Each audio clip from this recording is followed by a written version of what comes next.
ഈശോ മിശിഹായ്ക്ക് സ്തുതിയായിരിക്കട്ടെ. പ്രിയ സഹോദര സഹോദരി, നിനക്ക് നല്ല ഒരു ദിവസം പ്രത്യേകമായിട്ട് നേരുകയാണ്. ഈശോ തൻ്റെ വേർപാടിനെ കുറിച്ച് ശിഷ്യന്മാരോട് ഇപ്രകാരമാണ് പറയുക. വിശുദ്ധ യോഹന്നാൻ അറിയിച്ച സുവിശേഷം 16-ാമത്തെ അധ്യായം 20-ാം തിരുവചനം. സത്യസത്യമായി ഞാൻ നിങ്ങളോട് പറയുന്നു, നിങ്ങൾ കരയുകയും വിലപിക്കുകയും ചെയ്യും, എന്നാൽ ലോകം സന്തോഷിക്കും. നിങ്ങൾ ദുഃഖിതരാകും, എന്നാൽ നിങ്ങളുടെ ദുഃഖം സന്തോഷമായി മാറും.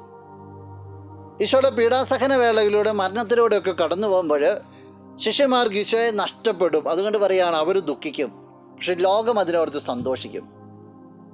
ഈശോ അവർ പറയാണ്, എന്നാൽ നിങ്ങളുടെ ദുഃഖം അങ്ങനെ തന്നെ നിൽക്കുകയില്ല, വീണ്ടും ഞാൻ നിങ്ങളുടെ അടുത്തേക്ക് വരും. അവർ പറയാണ്, നിങ്ങളുടെ ദുഃഖം സന്തോഷമായിട്ട് മാറും. സ്ഥായിയായിട്ടൊരു ദുഃഖവുമില്ല എന്നുള്ളതാണ്.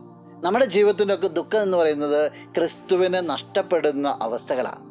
നമ്മുടെ ജീവിതത്തിൻ്റെ സന്തോഷം എന്ന് പറയുന്നത് ക്രിസ്തുവിനെ ചേർത്ത് നിർത്തുന്ന അവസരങ്ങളാണ്. പ്രിയ സഹോദര സഹോദരി, ഈശോ എപ്പോഴും നിന്നോടുകൂടെ ചേർത്ത് നിർത്താൻ നിനക്ക് സാധിക്കട്ടെ.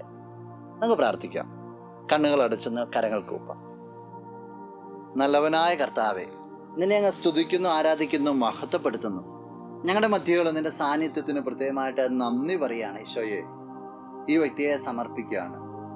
ഒരിക്കലും നീ നഷ്ടപ്പെടുന്ന ഒരു അനുഭവത്തിലേക്ക് പോകുവാനായിട്ട് ഈ വ്യക്തിയെ നീ അനുവദിക്കരുത്. എപ്പോഴും നിന്നെ ചേർത്ത് പിടിക്കാനുള്ള ഒരു കൃപ നൽകണമേ. സകലവിധ നന്മകൾ കൊണ്ട് നിറയ്ക്കണമേ, ഇപ്പോഴും എപ്പോഴും എന്നേക്കും. ആമേൻ.